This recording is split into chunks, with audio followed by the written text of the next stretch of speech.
Sir Williams here. Thank you, Mr. Chairman, for the opportunity.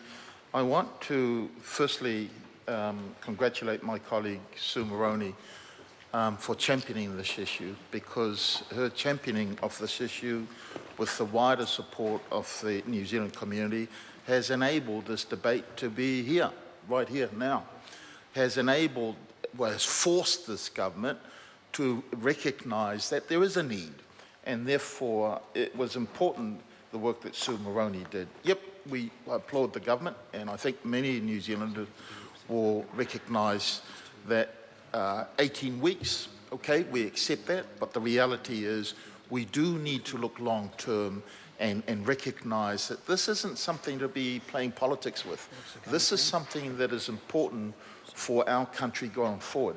So I want to refer my comments to Clause 4, Part 1, with regards to purposes.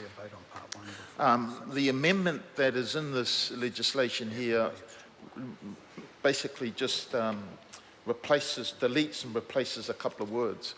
I want to say, sir, and I wasn't part of the discussion, but I think we've missed an opportunity, and I don't know whether the Minister would agree, but I just felt that there should have been a complete purpose written in this piece of legislation as to why it is important for this government and future governments to entrench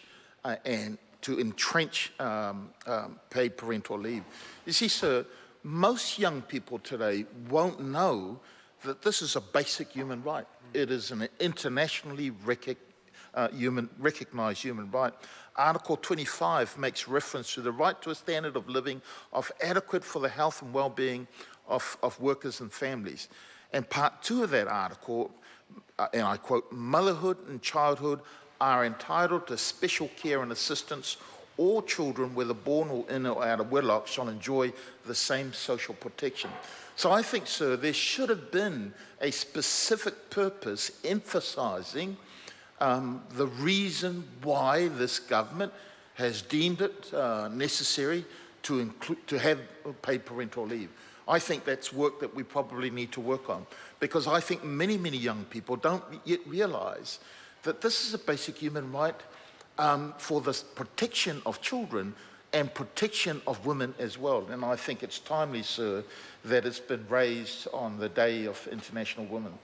I want to refer the House to the regulatory impact statement on page 6, sir, where it makes reference to the benefits of why it's important to have a paid parental leave.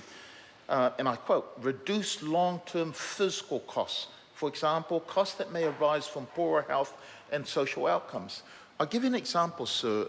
2 weeks ago, Aidan Wong Sing turned 1 year old. His mother was forced to go back to work. They just literally can't have one person working to sustain and support their family, rent, etc. Aidan is my grandson, sir. A couple of weeks ago, I saw Caden, sorry, and he had some sores around his cheek which concerned me. When I asked his mother what had happened, it occurred, sir, from the daycare centre where Caden is left while the mother goes to work. I make that point, sir, as an example. Most mums would want to be able to stay home and take care of their children. It is to the benefit of our country, sir, if we had mothers staying home to support the raising of young children for as long as they could. Everybody benefits from it, sir. It's not just, this is not about how much it's going to cost the country. This is about the benefits that arise if we're able to protect women and protect children long term. Another benefit, according to the regulatory impact statement, is it enhances retention of skills and institutional knowledge.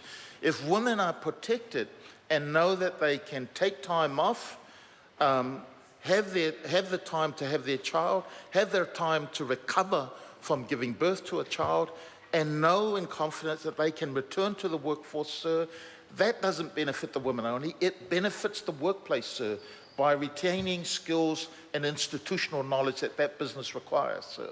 Another benefit that is recognised, sir, is reducing recruitment and training costs. Mr. Speaker, And a call, Mr. Chairman. Member Chairing. Mr. Speaker.